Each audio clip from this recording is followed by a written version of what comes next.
where faith matters. The Rev and the Rabbi. Talk Radio 77 WABC. Welcome back. I'm Rabbi Joseph Paterson. And I'm Reverend A.R. Bernard. Reverend, we have someone that gets so little time on ABC, we feel obligated to give him a forum here. I'm talking about the 55th governor of the state of New York, the Honorable David A. Paterson. Good morning, gentlemen. Good morning to you. I got to tell you a story rooted in some sadness, but it reflects how people think of government. California, everybody's watching the horror. And we see homes destroyed, lives have been lost. And in a recent story, the cars were left there because people couldn't get out. So they left their cars. They just ran. They left their cars there. The city removed the cars, but ticketed the cars because some of them were parked at hydrants. Hydrants, I would add, without water. So you're parked at a hydrant that has no water in it, and you're getting a ticket. What does that say about the state of affairs? It is really one of those hard to, one of the reasons that they had trouble getting ambulances to people is that the cars were stalled and stuck on the highway.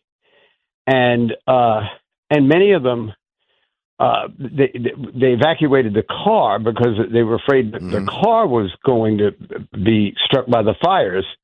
And so, I'm sure some of the people who parked their cars parked it by a hydrant. But this was an emergency. There's no time to be giving out tickets. Yeah. That's there seems to be this huge divide between what politicians say and what people see, that there is this loss of faith in government, that, that water was diverted and not provided. You're going to have fires in California. You're going to have snowstorms in New York. You're going to have hurricanes in Florida. So you got to be prepared. And they weren't prepared. I think it reflects an overall sentiment in terms of government. The relationship between the people, we the people, and government changed. It peaked under the Johnson administration. There's an interesting report that was done by Pew Research that showed that it was highest during the Lyndon Johnson administration. And then it went downhill from there, came back up under the Bush 1 and then Bush 2, and then it continues to descend. So it's interesting that, people are not feeling the same way, nor exercising the same trust in government's ability to help them.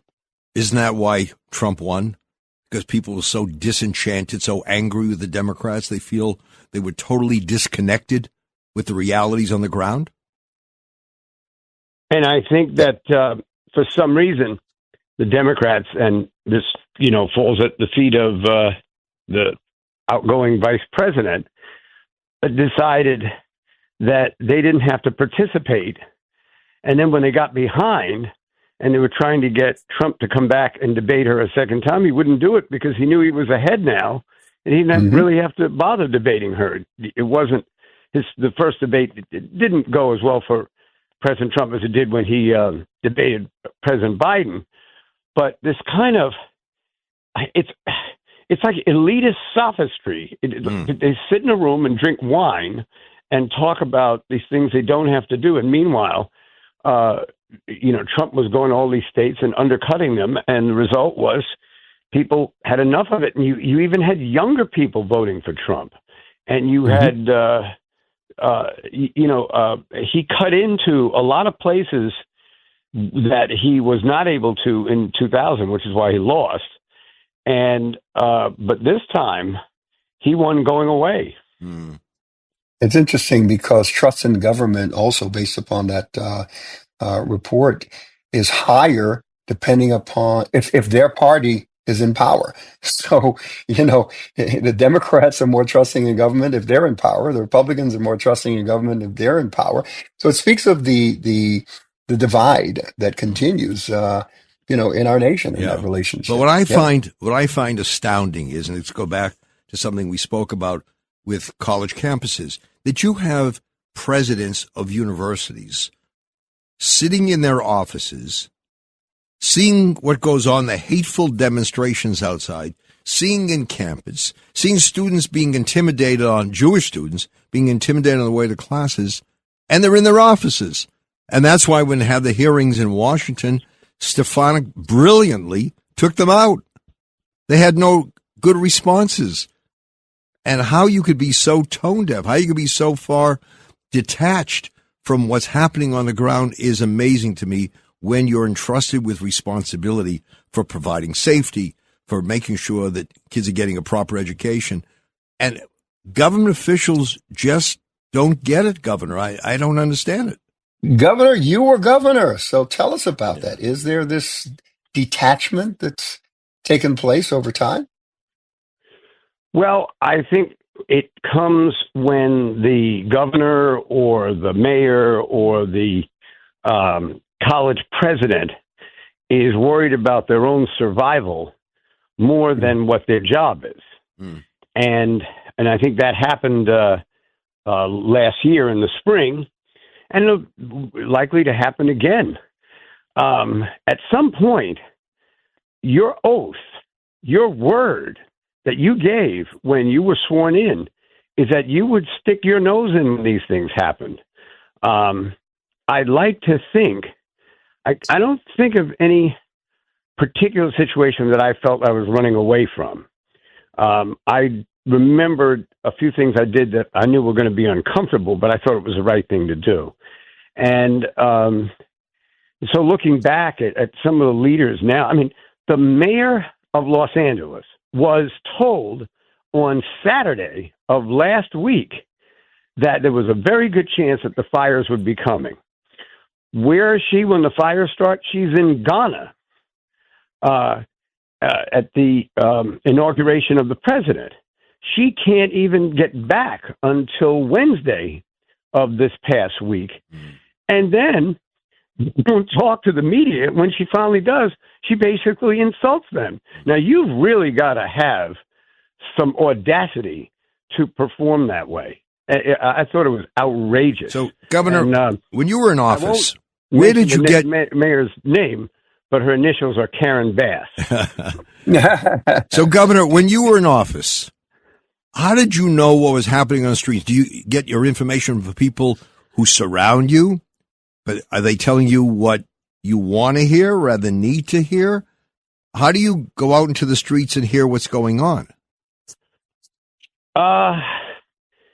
It depends.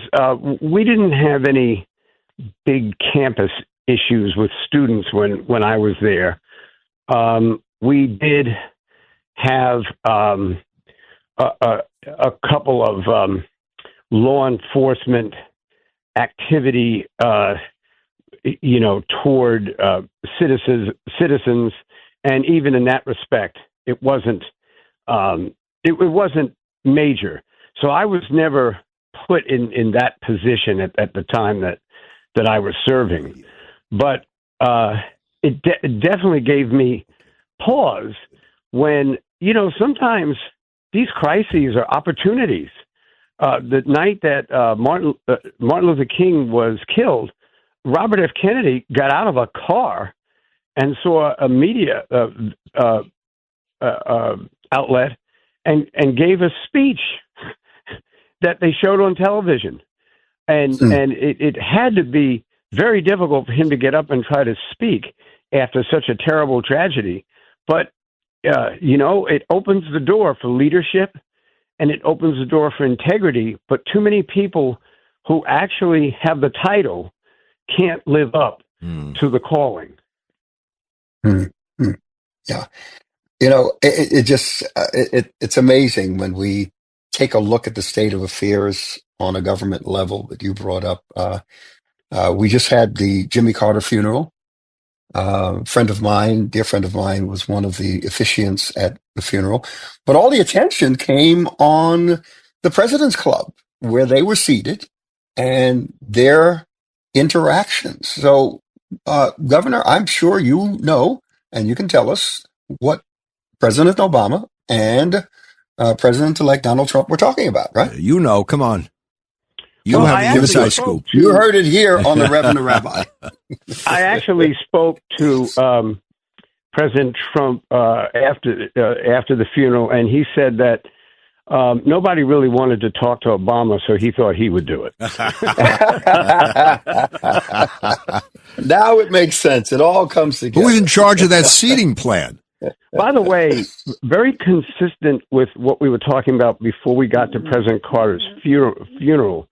Are the two of you aware that there was a county executive in New York State that wouldn't lower the flag to half staff for President Carter? And finally, you're talking about Bruce Blakeman, Nassau County. Yeah, he finally did. Yeah. But that's, there's some things. Yeah, you got to pick your battle. I think you got to pick your issues.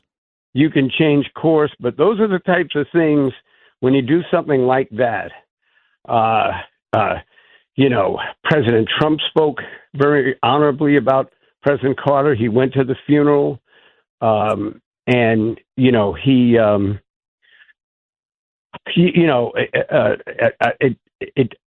I just couldn't understand it. And by the way, I happen to like that gentleman. I actually like him. I get along with him. I've known him a long time, but that was just way out of line. So he did it. He did it for not as much time. Yeah, it's complicated because when I looked at them, that's a mixture of loyalty and rivalry. And what I realize is that this is an exclusive club because they are privy to information that the rest of the public has no idea. So it shapes how they understand things and how they interact with each other.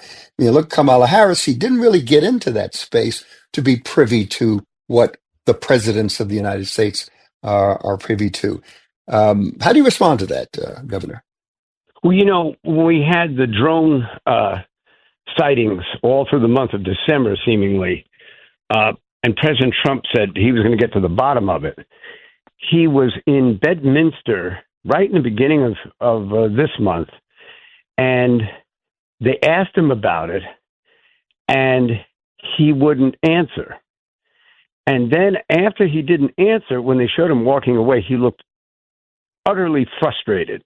Like someone said, if you repeat what we told you, you're going to set off a whole issue that we don't need right now. That's what I assume someone said to him.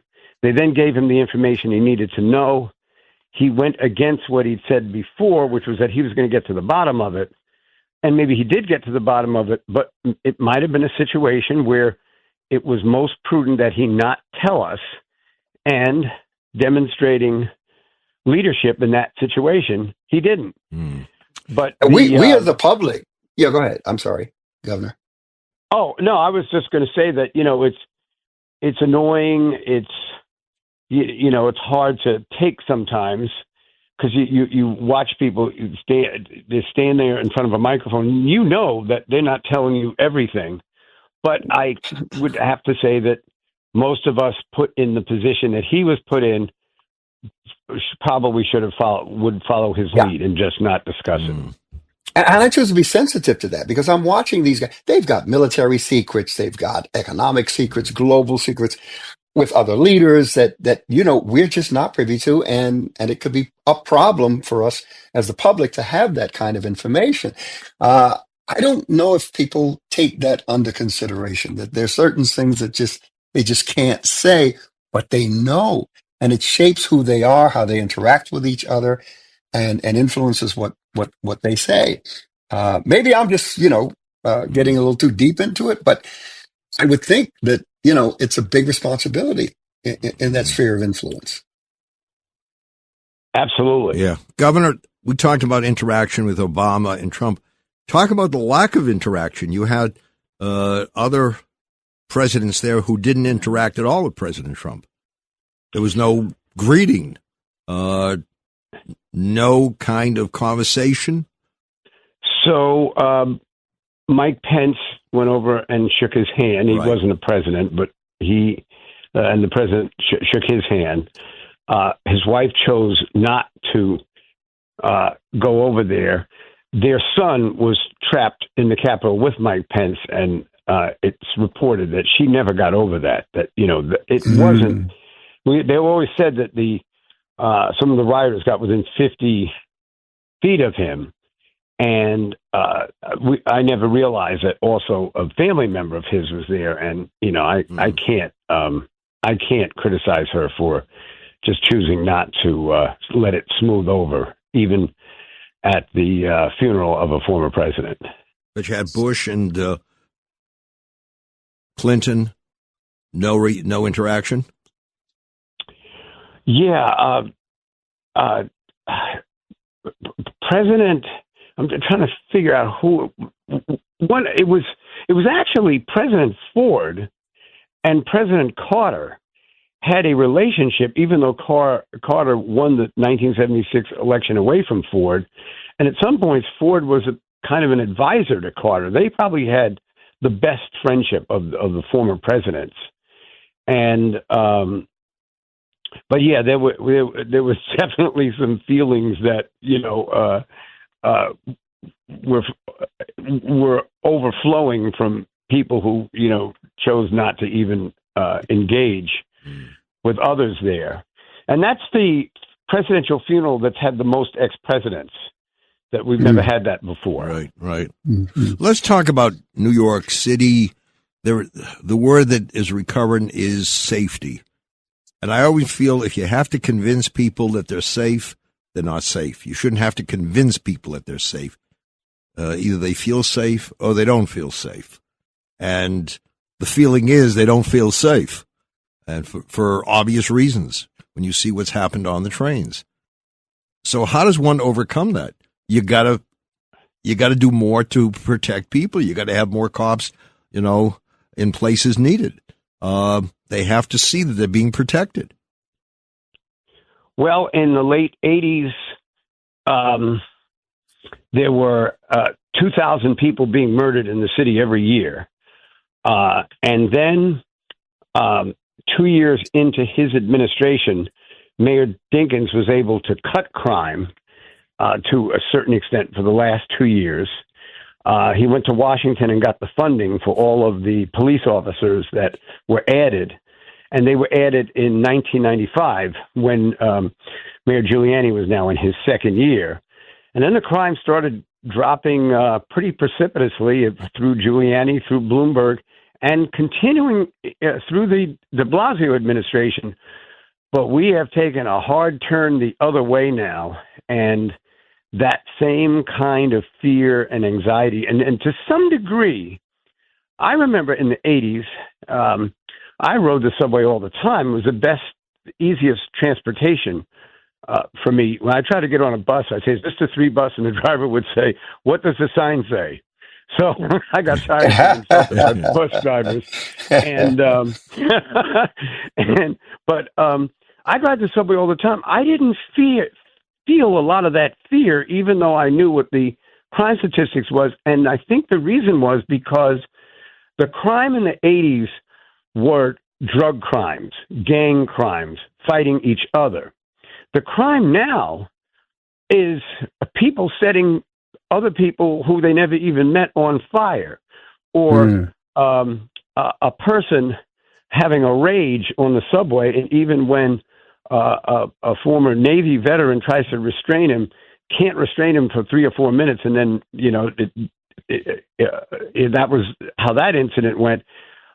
People attacking people on the subway that they don't even know, and I think so. That's the sort of new feeling that people have that something could happen, and I could wind up right in the middle of it. And we had a situation just 2.5 weeks ago where somebody went in a grocery store and he had a dispute with a woman about who was online first, and the woman stabbed him and killed him. This was at 117th Street and Manhattan Avenue in Harlem.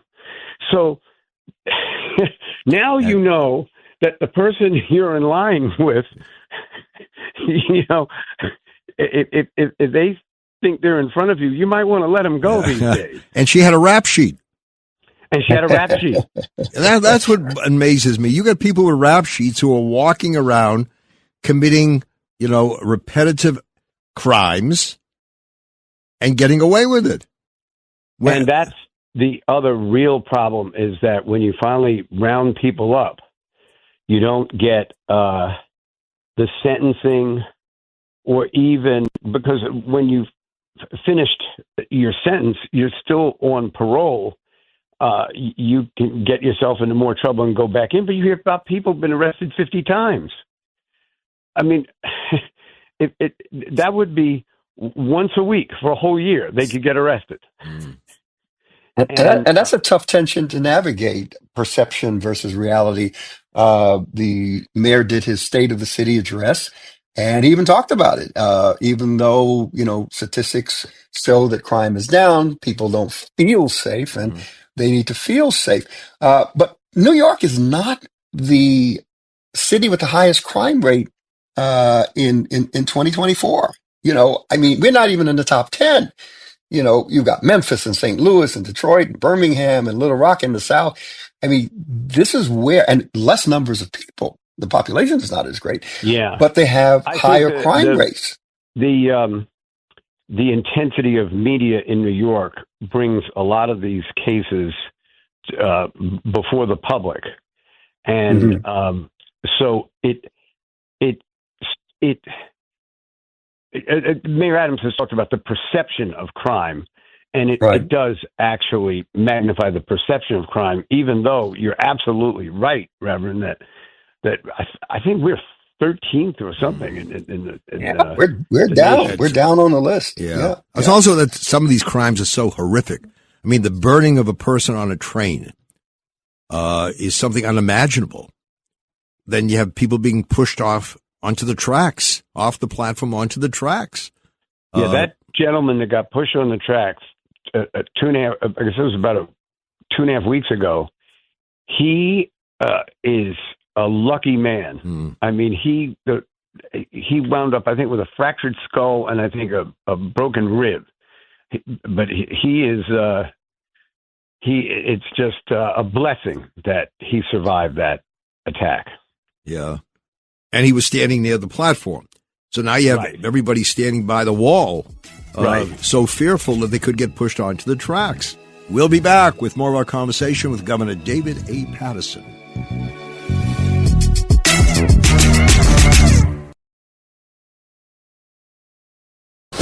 Reverend A.R. Bernard, Rabbi Joseph Potasnik, the Rev and the Rabbi. Talk Radio 77 WABC and the all-new WABCRadio.com. Welcome back with our discussion, Governor David A. Paterson.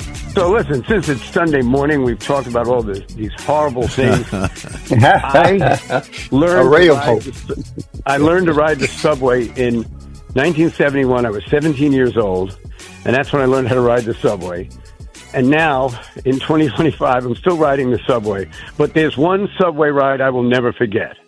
I get on at 34th Street. I'm on the 2 train, and I'm going to 135th Street.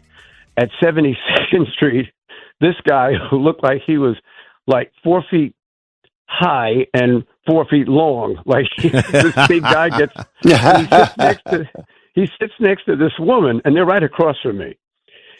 At 96th Street, when they close the doors, we start going to the next stop, which would be 110th Street. He says to the woman, as if he'd been talking to her the whole time, "By the way, I happen to be a professional killer."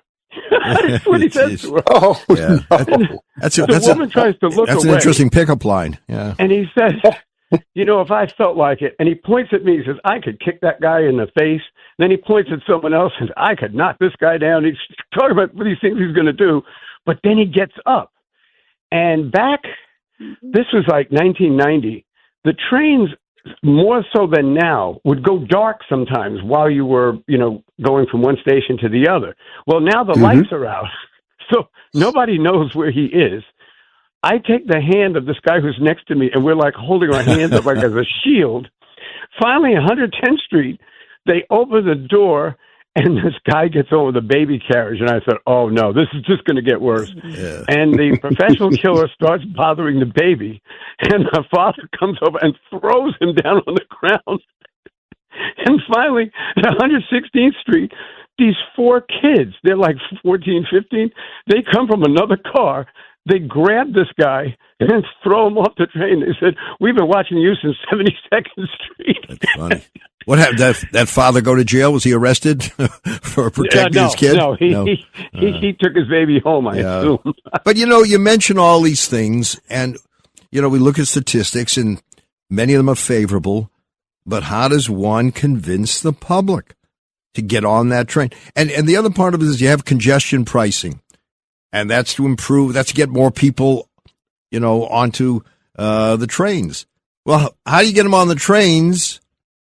You impose congestion pricing and convince them, that's where you need to be. You'll be okay there when they see what goes on in so many of these cases. And see, that's the awareness of time impinging upon a policy. What I mean by that is when Mayor Bloomberg first introduced congestion pricing in 2008, he was the first one to introduce it. At that time, the subways were safe, and people were, really not as fearful as they are now. So you turn the clock forward 16 years to 2024, you're dealing with a different public than you had before. People are afraid to ride the trains, or they'll only ride the trains in twos and that kind of thing. And that's where the policy, could theoretically work, but what it's asking people to do in 2024 is a whole lot bigger an ask than what they would have asked them in 2008. Do you think it's forcing them to ask the question, is it as bad as I perceive or feel? Does it make them look at statistic? Does it make them consider the reality versus the perception? Because they have to make a decision. Are they going to take the train or not, right?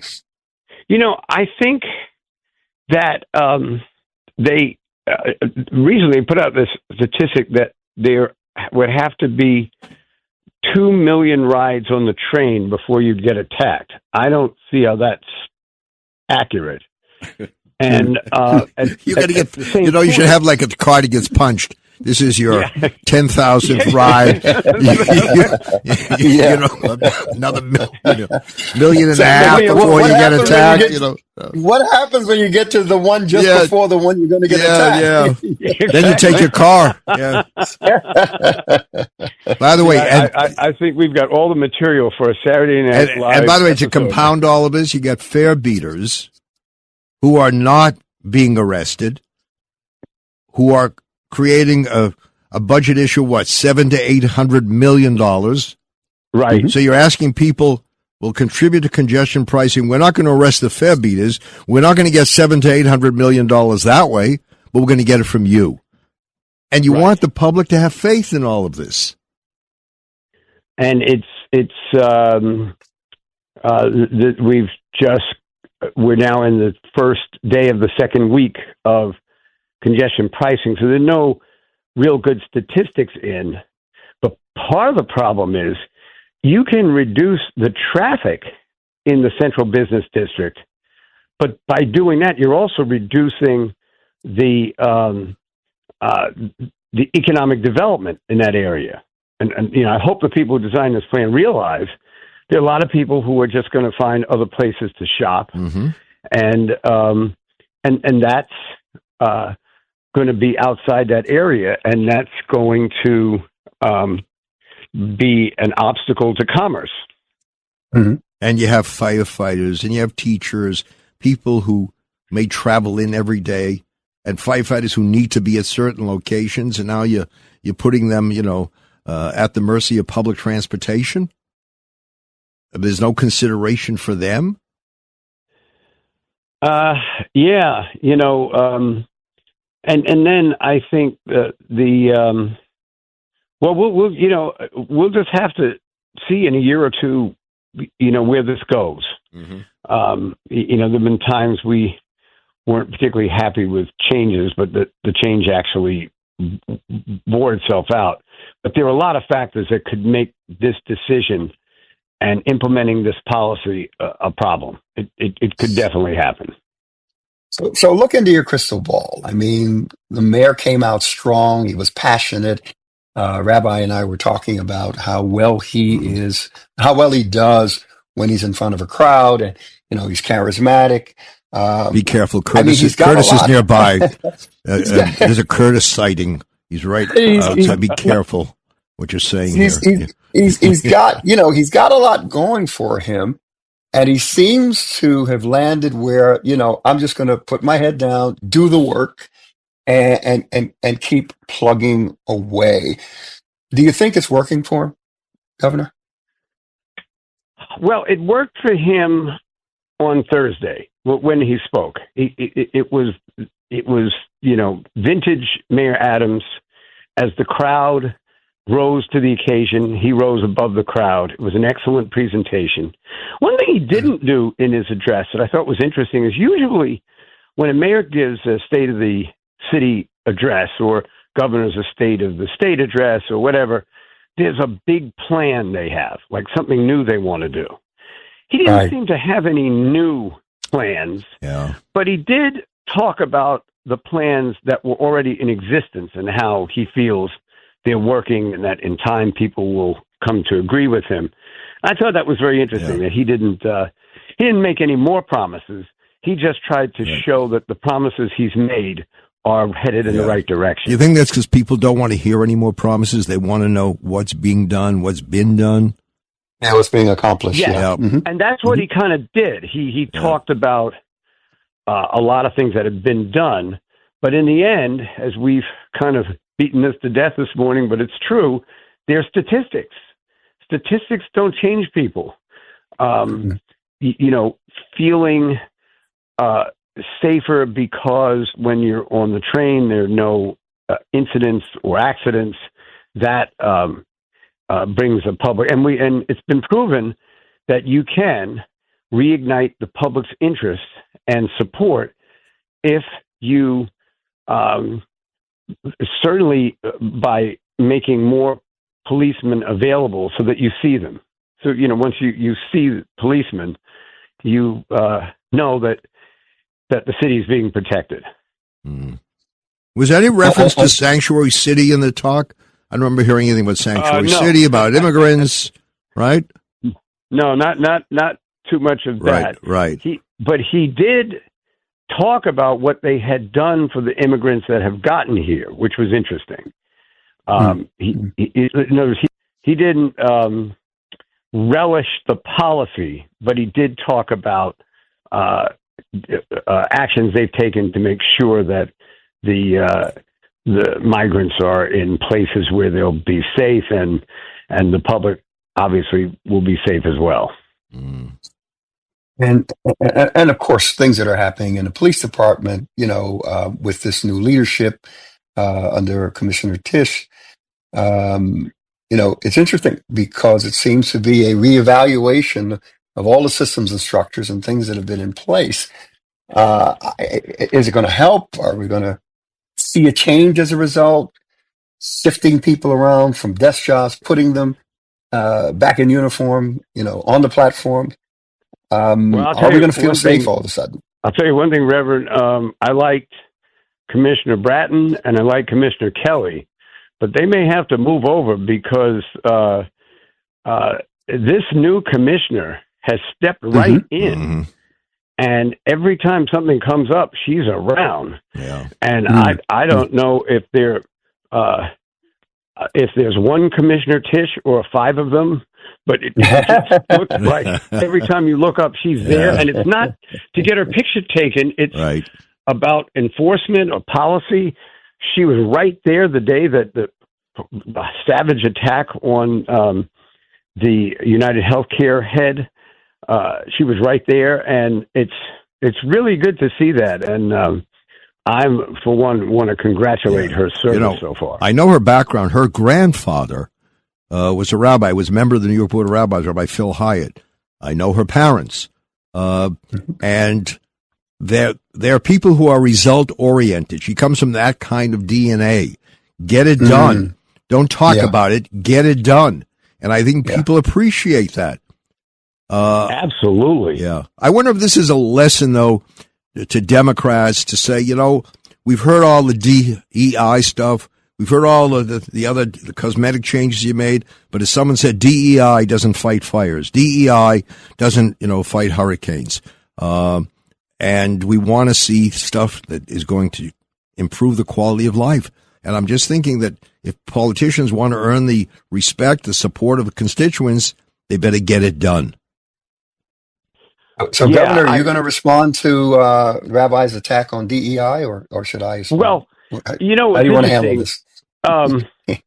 So we also spell a DIE. As two representatives of the marginalized community. Yeah, but you didn't get there because of DEI. You didn't get there because of DEI. So I work for it. Exactly. I'm the diversity officer at Touro College. And the first thing I did was to change the term to diversity, inclusion, and belonging. Because equity, you can't give away equity in any respect, unless you're going to just take money and give it to people. And what we want to do is to make sure that a lot of students who may come from different countries or different ethnicities, that they feel like they belong in a college. And there are a lot of students, they get there and then they kind of just don't know what to do with themselves, and their grades fall and that kind of thing. And the belonging part of it is pretty important that way. The inclusion is really probably the most important part of a policy, of this type of policy, where you're just basically saying that people who deserve to be there will be included, that they will not be passed over based on relationship between the applicant's family and the school or something like that. So I think that DEI, as it's formally called, it gets attacked a lot. But I think that the emphasis was good. Now, what I think really created the problem was this whole idea of, what is it called, Reverend? I just can't bring the name up right now, but it had to do with critical race theory. Critical race theory. Okay. That has some lethal flaws in it. And I think that got driven into the DEI programs when it shouldn't have been there. Yeah. Look, I think it's been hijacked, politicized, weaponized, because essentially DEI came out of affirmative action and is about leveling the playing field. And anything taken to the extreme, becomes error. So we have to deal with the extremes on it, but not forget the original reason for these things. And I don't think we've been, that good. Even critical race theory essentially supposed to be simply examining the impact of systems and structures on equity within the society.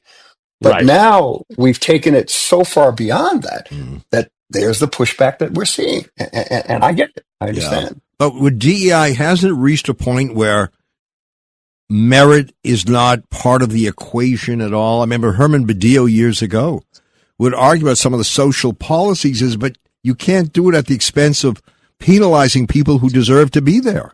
You still want people who are qualified. You don't want someone to say, I'm the doctor who went through because of affirmative action. I didn't really deserve to pass, but they passed me. They put me through. That's not what you're looking for.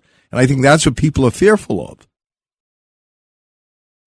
I think that the original proposal, the original idea was to create an atmosphere where not only were people qualified, but they were also diverse. Mm-hmm. Right.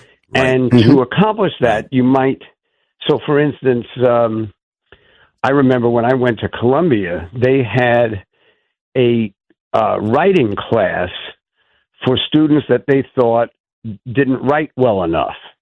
And so in our freshman year, we had to write these papers. And then based on how well we did, some of the students were held back and went to these writing classes so that they could get on par with everyone else. It was that kind of thing. Right. And and that's fine. But you're right. What happens is sometimes a good idea gets a little too much leverage, and then it becomes a bad idea. Yeah. I remember discussions. I think we talked about this months ago when you were on the program. You know, the importance of the 1960s, the movements that were taking place to bring equity into American society, and affirmative action came up. And, you know, they said, okay, we need to give equal access, right? You need equal opportunity. But then they took it a step further and said, we need to guarantee equal outcome. And I think when we begin to do that, we get in trouble. 100%. Absolutely. 100%. So, I mean, hopefully, you know, sometimes you get good judgment from bad judgment. And we've seen a lot of bad judgment in these areas. And hope people have to wake up because the public has responded. We're not going to take this anymore. We want change that is constructive, not change that comes back to hurt us. So hopefully we get to a better place. Governor, you still optimistic about the future? Yeah, I actually am. I think it's going to be a very interesting year. President coming back to serve a second term after 4 years being out of office, and a lot of issues before him, and he's looking to make changes very quickly. So he wants to come in as President Roosevelt did when he was inaugurated in March of 1933. They hadn't pushed it back to January yet. And he did a lot of things in a short period of time. I think President Trump has kind of looked at that situation and has his own objectives, and we'll see how that works. We'll see how the parties work together in Washington. They usually don't, but they're so close in terms of the number of members from each party in the House and the Senate that at some point there'll be a necessity for them to compromise, even if it's just slightly. All right. Governor David A. Paterson, you know, there's been always a pleasure. No mention of Governor Paterson running for any particular office, so we don't know what, you know, that hidden agenda is that he may have. His name has been circulated, you know, in the background. In the background is David A. Paterson, you know, standing by. He's soliciting a response, Governor. You know, we want a gotcha moment on the Reverend Rabbi show right here. You know, it was my privilege to serve as governor of the state, and it was during really difficult times, the worst economic times that we had, you know, going back for a number of years. And it was, you know, and there were certainly some aspects to that were just, you know, wonderful memories and experiences, and worked with people who were just terrific. I'm just not sure if I am ready to get back in the game at that level, and particularly the mayor of the city of New York. Now, I was having lunch with Andrew Cuomo. I'm sure you all have heard of him. And I said, Andrew, you know good and well that you want to be governor. And he said, well, you know, if there was an opening at the mayoralty and I would look at it, I said, yeah, you might look at it, but you don't want to do that. And he starts laughing. He said, why don't I want to do that? I said, because first of all, if you're mayor of the city of New York, everyone knows where you live. And the press, they gather in your living room. Yeah. in Albany, they have no idea where the governor lives. So when you don't want to be bothered, you can go home and spend 3 days at your house, and nobody thinks you've done anything wrong. Does anybody ever live in that mansion? I did. I actually did. It was a fun place, I must say. The people were very nice. They were. It was wonderful to be there. Well, he didn't rule it out, Rev. We still don't know. In a very political fashion, he didn't say no. You know, the name is still out there. Yeah. Governor David Paterson, thank you for being on the program this morning.